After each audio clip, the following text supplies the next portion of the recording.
Please welcome to the stage New York Senator Kirsten Gillibrand, syndicated columnist George Will, and the President and CEO of the Jewish Federations of North America, Eric Fingerhut.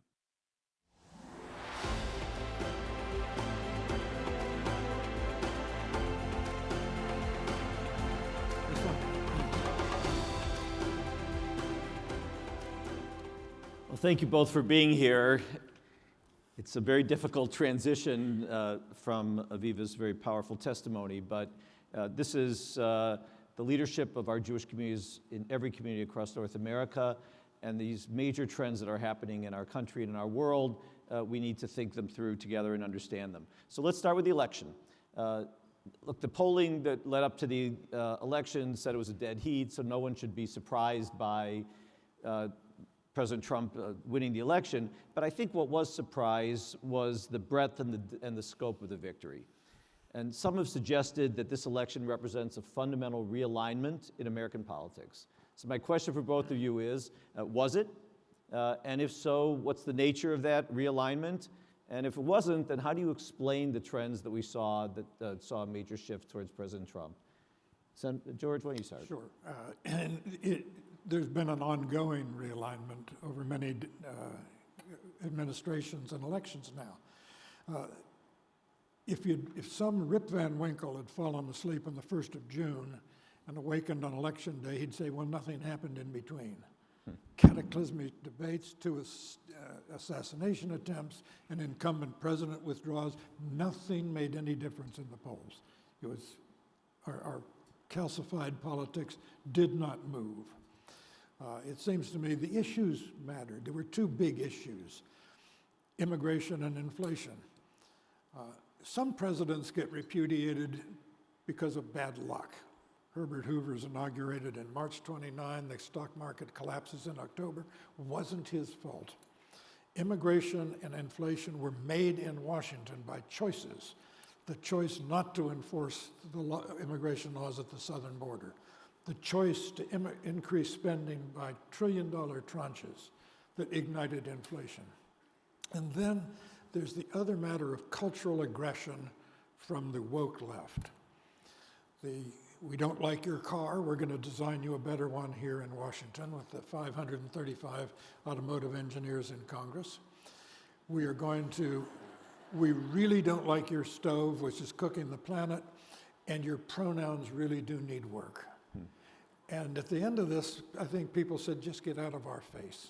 And that was one of the messages of this election. Senator? I don't know if I would call it a realignment. I don't know if that's the right word. And it might be too early to say if it is or not, but I think there was a lot going on. And I can give you a little bit of guidance from what happened in New York, because we felt it very intensely. New York State, as a state, has been trending redder and redder and redder over the last 10 years. If you go to places like Long Island and upstate New York, the counties are red more often than not, and just the cities are blue. So that's what New York looks like. And so one of the things that we had in 2022 was a wake-up call. We lost a bunch of House seats, 5 House seats. And so I originally got elected in a 2-to-1 Republican district in upstate New York. It hadn't been Democrat in over 40 years. And so I know what I know, which is you have to be in the community. You have to be talking to voters about what they care about, understand their concerns, and then offer solutions for those very concerns. So I ran my campaign on the 2 issues that George said. Public safety was top of mind with immigration, with fentanyl, with guns, gun violence. People were just very worried about their own safety. So my first ad was about public safety and what I was doing to help our communities be safer.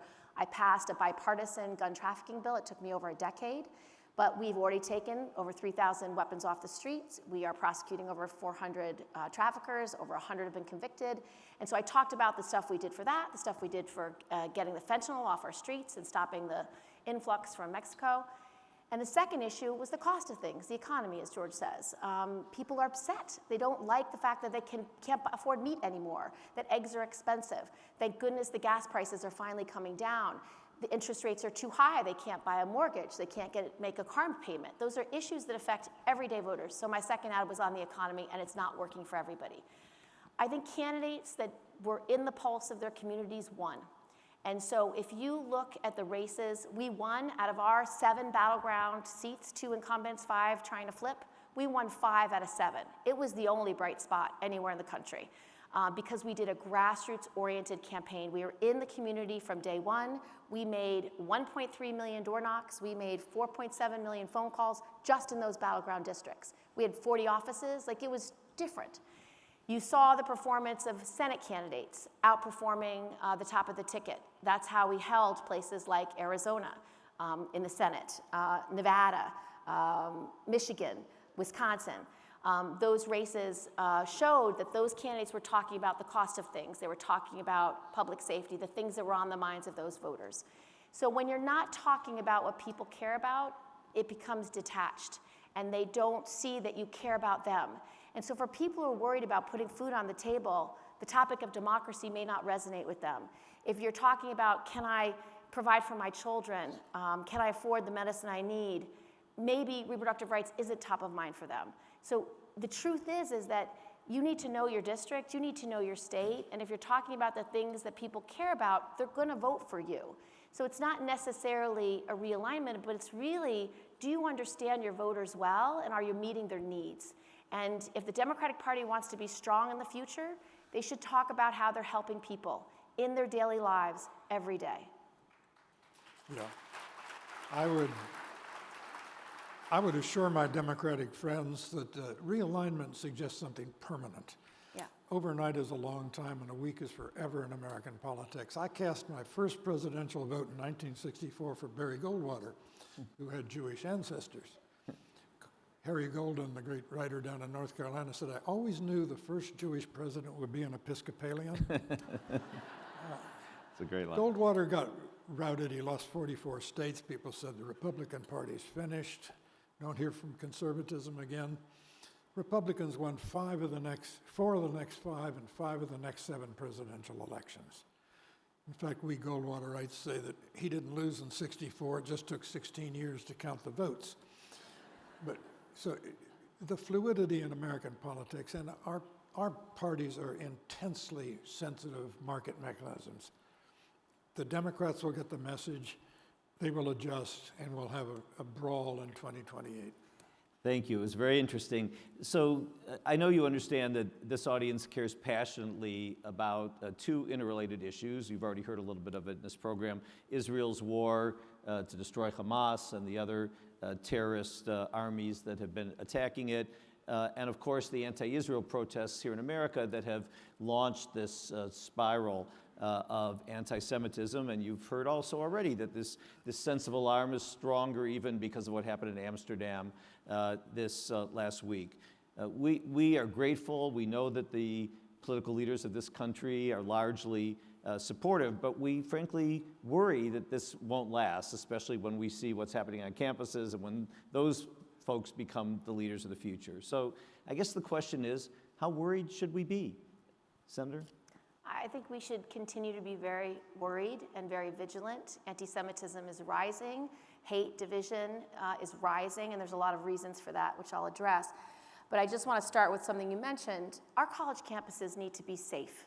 It is an outrage that so many college campuses were unsafe for our children. It is unconscionable. As a mother, I have a 20-year-old son, and I asked Theo, I said, how are your Jewish friends doing? And he said, Mom, it's horrible. They feel attacked every day. They don't feel safe. They feel marginalized. They feel excluded.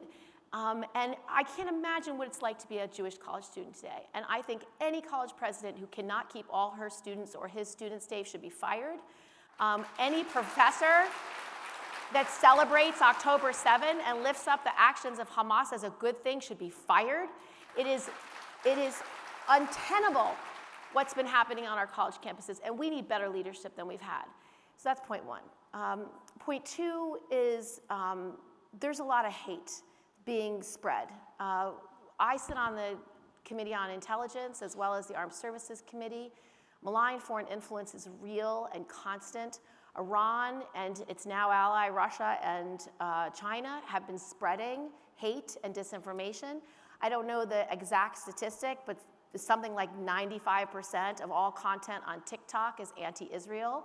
that our children are getting streamed daily. It is horrible what I think the Jewish community is up against in America today, because we have very tough adversaries that want to divide our country and want to continue to spread this hate. We were able to designate white supremacists who are typically extremely anti-Israel and pro-Nazi supporters as a domestic terrorist organization, and the FBI has been working very hard to try to root it out. But we have a long way to go. So I think it's really important that we support Israel, that we support the Jewish community, that we continue to fund these national security grants for our synagogues and our places of worship, our schools. I think we have to do much more on creating strong narratives. And when I was last in Israel, I recommended to the government that they should be funding positive social media, hundreds of millions of dollars. If you just allow Russia, China, and Iran to do what they want to do, they will continue to destroy Israel's reputation. They will continue to create anti-Semitism. So those are some challenges we have. I'll leave it there because we have more questions. George, Yep. the rise in anti-Semitism and the future that we face because of that. I'm just guessing that I'm the only person in the room who is a grandson of a Lutheran minister. The important thing to learn about anti-Semitism is in the last 2 centuries of ideology, it is the most successful in the sense that it's the most durable. It long predated Dreyfus. It has survived the Holocaust. And it has adherents everywhere being taught anti-Semitism at distinguished institutions. Those anti-Semites at Columbia and Harvard and elsewhere did not learn anti-Semitism around the dinner table when they were in high school in Columbus, Ohio, and Columbus, Georgia, and Fort Wayne and Fort Worth. They were taught it at Harvard, and they were taught it at Columbia. They were taught to see the world in the simplistic, cartoonish binaries of today's intellectuals. There are oppressors and oppressed. Jews are, believe it or not, oppressors. The fact is, Israel was founded as a response to Blanche Du Bois' famous line in Tennessee Williams' A Streetcar Named Desire. She said, "I have always depended on the kindness of strangers." After the Second World War, Israel came into existence so that it would never again depend on the kindness of strangers.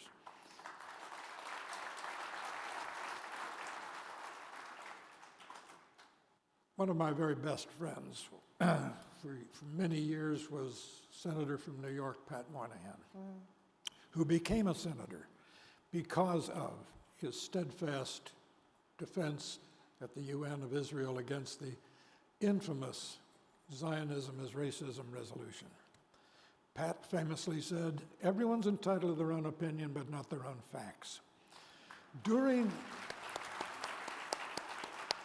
the uprisings on campus, someone had an inspired idea. It was a poll taker who sent some of his people skilled at asking questions out to talk to some of these mobs. And he'd ask these shouting people, "What river? What sea?" Some of them said, "River." Oh, it's the Nile. "Oh, no, it's the Tigris or the Euphrates." "What sea?" "The Sea of Galilee, the Red Sea, the Atlantic Ocean." The colossal ignorance of the simple facts about the Middle East. The fact is that Israel's war of independence in 1948 has not ended.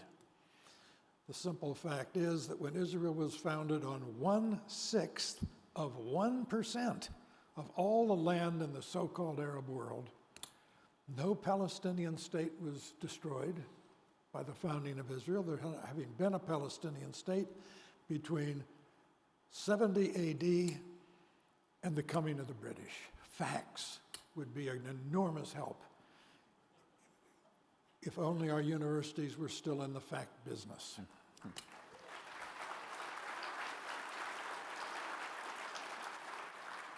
So let's go global now. it feels to a lot of us like the world has divided into the Allies and the Axis, right? The Allies, US, Israel, most of Europe, the Abraham Accords countries, which we feel very proud about, versus Iran, China, North Korea, Russia on the other axis. Is that the right way of looking at the world today? And if it is, what should we do about it? So we have an opportunity right now, and Israel has an opportunity right now. During our war on terror, post 9/11, we were most successful when we were able to work with the local communities to root out terrorism. So when we're in Iraq and Afghanistan, if we were able to work with the Iraqis, where we were able to work with the Afghans to root out Al-Qaeda and ISIS. It was very important to have allies to defeat terrorism.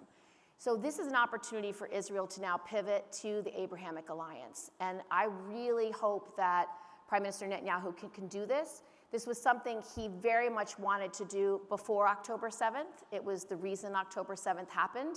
He was arguably weeks away from signing a normalization agreement with Saudi Arabia to broaden and deepen the Abrahamic Accords. And the purpose of that was to create a regional defense alliance against Iran and its proxies, to have long-term peace and long-term security. And he was very much open to the idea of building a Palestinian state with Arab resources and Arab leadership. That's what the idea was. October 7th happened.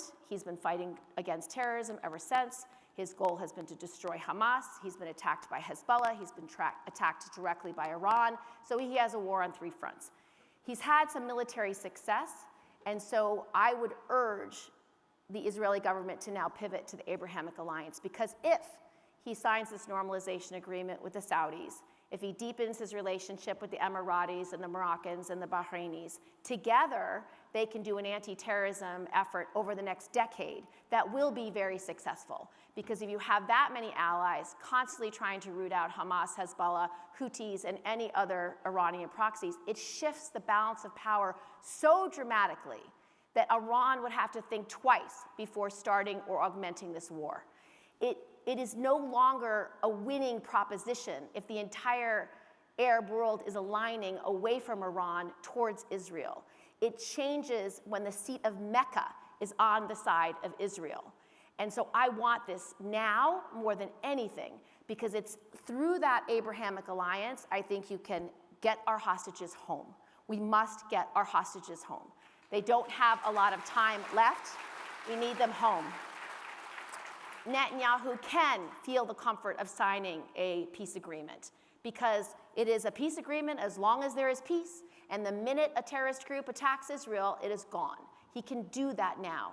And if he has an ally like Saudi Arabia helping defeat Hamas, Hezbollah, Houthis, long term, they will be more successful. And I know this is true because that's how the United States was more successful. We never defeated ISIS. We never defeated Al-Qaeda. We degraded them. We got them to move. That's the nature of terrorism. It's an idea. It's not just a group of people. And so if they want to have long-term peace and they want to defeat these opponents over time, they need more friends. So alliances is our strength. Israel needs more alliances, not less. George? Iran, China, Russia, North Korea. Seems like a pretty powerful group to me. Actually, look, North Korea has nuclear weapons, but they can't make shoes or butter or poetry. I mean, this is an axis of the losers right now. China's population is imploding. There'll be about 600 million Chinese at the end of this century. Russia, I mean, the GDPs of our side eclipse those losing countries. I'm afraid that 30 years from now, historians are going to say that the Israelis and the Ukrainians were fighting as the first defenders in a war in the Third World War. What I mean is this. The Second World War did not begin at Pearl Harbor, did not begin on the 1st of September 1939 when the Germans invaded Poland. It did not begin when the Axis intervened in the Spanish Civil War in 1936. It did not begin when Mussolini invaded Abyssinia in 1935. The Second World War we now see was a clustering, a coming together of crises that began in 1931 when the Japanese occupied Manchuria. Therefore, if we understand that, as you point out, this is an axis that we're opposing right now, and to learn the lessons of Munich, of the occupation of the Rhineland, of all the attempts to misread and appease the opponents of Western civilization, let's not do it again. And let's recognize that the Ukrainian fight and the Israeli fight are the same fight.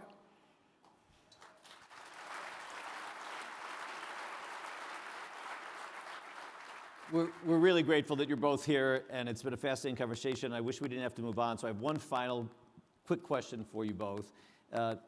George, you still write a weekly column. Twice a week. Twice a week. Thank you.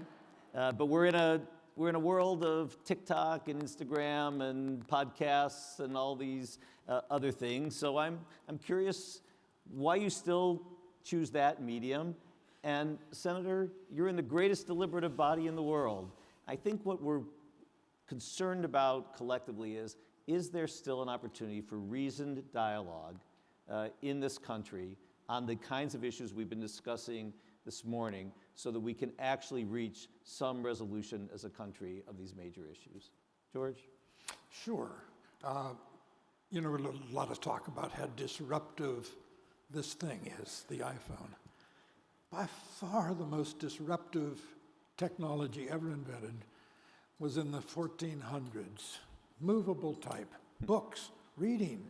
Suddenly priests didn't stand between the laity and the Almighty. Suddenly people could read and share their ideas, and it led directly to the voracious readers of newspapers in the American colonies in the 18th century. Print matters most still. No question about it in my mind. I'm told that I have a Facebook page. I've never seen it. I wouldn't know how to tweet. My days at Fox News were numbered when someone said, "Why is the president so mad at you?" And I said, "Well, because he can say everything he knows, thinks, and believes in 140 characters, and I can't." So I think we have seen, frankly, I don't want to sound partisan here, we have seen how one feral person can change the tone of the country in presidential politics. The good news about that bad news is someone with a very different temperament, someone who's a deep breath candidate, saying, "Everybody calm down, take a deep breath. This is nothing as bad as the 1850s in this country." Someone who says, as Lincoln did in the penultimate paragraph of his first inaugural, "We are not enemies but friends, we must not be enemies." This said at a time when 7 states had already seceded. The American people are not angry. They're just not. There are 334 million of us, and at any given time, 324 million of them are not watching cable television and not listening to talk radio. They're going on with their lives. The American people are exhausted and embarrassed by their public life, and we're going to get over it. Senator? So the good news is, and you don't know it because the media don't report on it very often, but we are extremely bipartisan, at least I am in the Senate. On issues related to Israel, I work intensely with James Lankford, I work with Marco Rubio, I work with Joni Ernst. Joni Ernst and I travel to Israel around the globe, so does James Lankford and many Republicans in the last several years. And so we are bipartisan when it comes to issues of national security, when it comes to issues regarding Israel, and we will maintain that bipartisanship, I promise.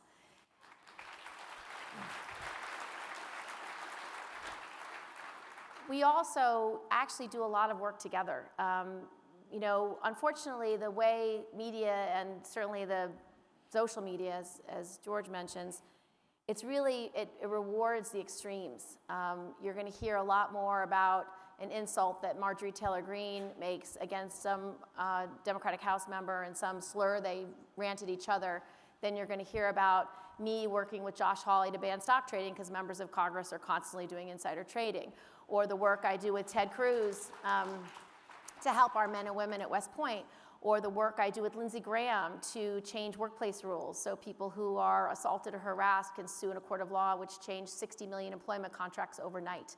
So good work is always being done in the Senate and in Congress by bipartisan people like me and others who are Republicans, because we believe our job is fundamentally to help people.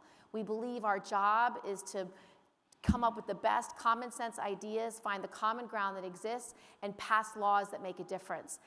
Those are the types of candidates and public servants you should always be looking for, because it's not all of us, it's some of us. And we care much more about helping people and getting things done than we care about politics.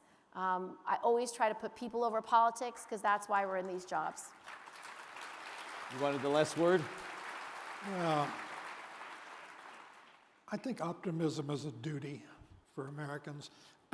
When Earl Weaver was the Hall of Fame manager of the Baltimore Orioles, he was a short, irascible, dyspeptic, Napoleonic little figure.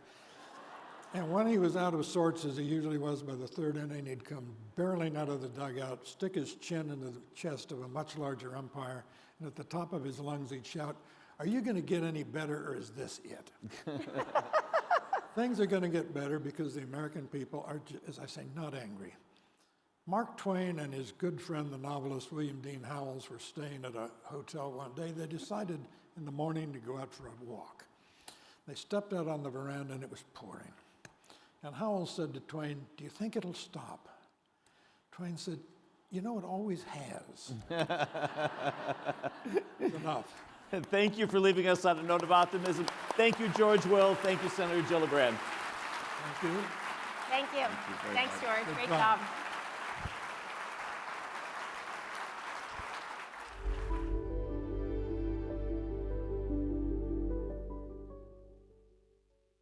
Please welcome the chair of the Jewish Federations of North America, Julie Platt.